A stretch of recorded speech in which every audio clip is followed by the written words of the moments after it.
Hey everyone, I hope you are well and safe and have had a lovely Easter break. Obviously Beach and Birch class, it's Mr Hayward here, ready to read you a story. So I hope you're sat comfortably and ready to listen. I am going to read you The Lion Inside today. So let's get straight into our story. In a dry, dusty place where the sand sparkled gold, stood a mighty flat rock, all craggy and old.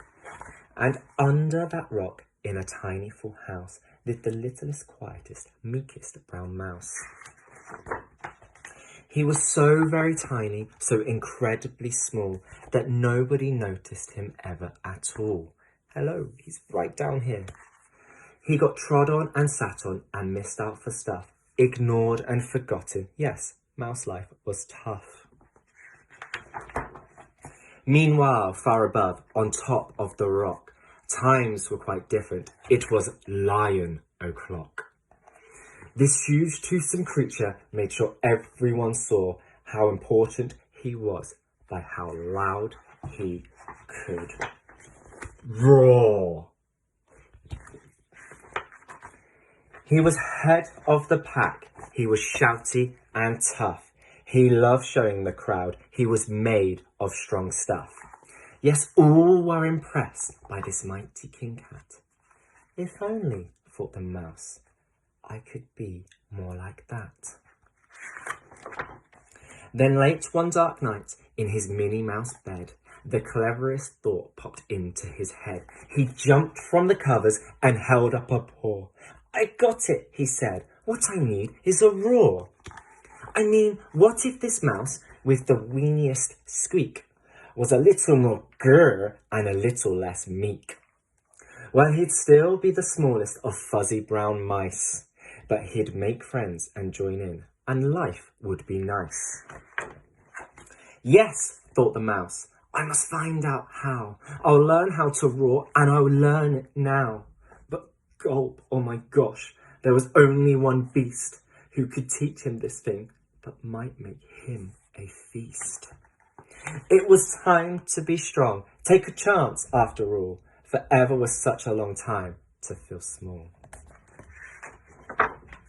So he made himself brave and thought like a winner. He set off for the top, hoping not to be dinner. It felt like the scariest thing he could do. But if you want things to change, you first have to change you. The further he climbed, the closer he got to the slumbering lion reclining on top. Then at last, as he stood on his tippity toes, he found himself suddenly nose to nose. God, pardon me. Wake up, Mr. Lion. You've got company. Squeak, Mr. Lion. What I've come to you for is Squeak. Do you think you could teach me your roar? A silence befell the twinkling plain. Lion opened his eyes and puffed out his mane.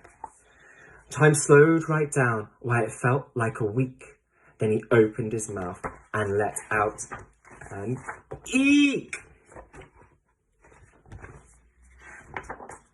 The lion was shaking, his paws all a fumble. He was backing away with a scrambling tumble. Don't hurt me, he whimpered. Oh, try to be nice. Well, my goodness, this lion was frightened of mice. Don't worry, Mouse Pete. I'm a friend, not a foe. Let's rock this together. We'll have fun, don't you know?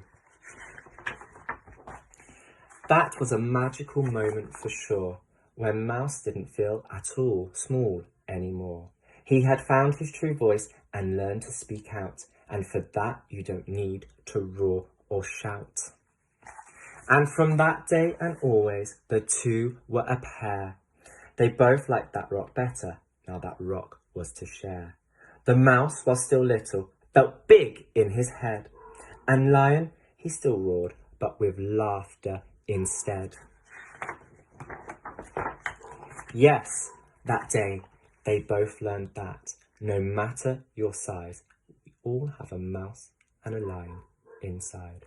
Well, thank you for listening, Beach and Birchcast. I love that book because it tells you to always be yourself, and no matter who you are great and amazing. So I hope to read you another book soon. So keep on smiling and stay safe. See you later.